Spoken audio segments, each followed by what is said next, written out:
So today, we are diving deep into something that I think feels really universal.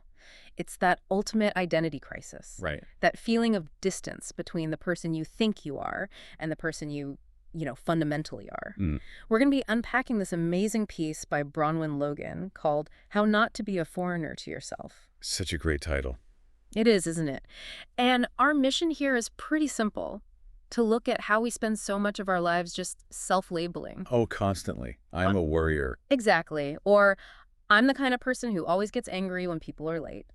We mistake these patterns, the tension, the racing thoughts, for our actual identity.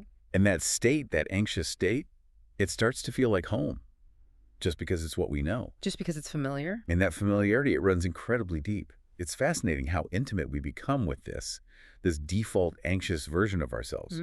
That chaos becomes the me we recognize. So the source is basically asking, what if your true home, the peaceful you, is actually the stranger in all this? It's a wild idea. We get so used to the noise of anxiety that when real calm shows up, it feels foreign. So how does the source say we fix that? How do we make peace feel familiar again? Well, Logan points to a practical framework. In this case, it's the system of Reiki, but the idea behind it is universal. It's all about creating these small, startling moments. Small, startling moments. I like that. Yeah.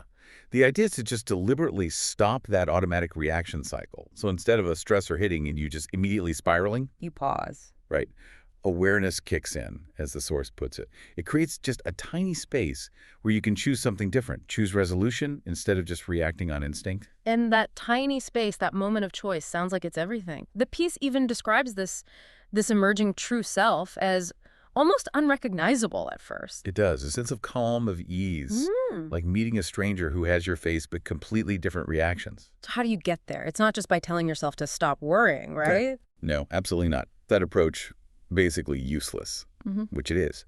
Instead, it leans on these foundational guidelines. In Reiki, they're called the precepts. Okay. They're essentially these philosophical anchors. Things like, for today only, do not anger or do not worry. And the key thing, as the piece points out, is how you interpret that. For today only doesn't even mean for the whole day. Exactly. It means for this moment only. Just the one you're in right now. Yeah. That's it. That's the entire practice. And as you keep doing that, moment by moment, the roles start to reverse. That's the reversal.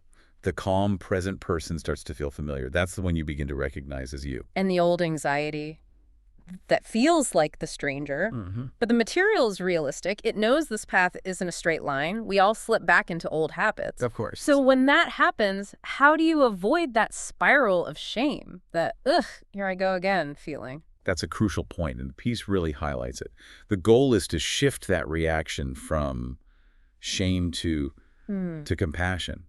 When you slip, you just recognize the pattern for what it is. A habit. Just a habit. Yeah. Not a personal failing. I love the final analogy it uses. All those judgments we carried around weren't actually us. They were just weather patterns we got used to and weather changes. Wow, that's powerful. Weather changes. It really is. So when you boil it all down, the anxiety, the labels, they're just familiar patterns. And the whole point of a dedicated practice is to kind of relearn the language of our actual nature. To practice your way back to who you actually are underneath all that conditioning. Right. Because that person is already there waiting. Right. Which brings up a really important question for you to think about today. Since your true self is already there and the anxiety you feel is just a familiar old habit, what specific weather pattern are you most ready to finally recognize as foreign?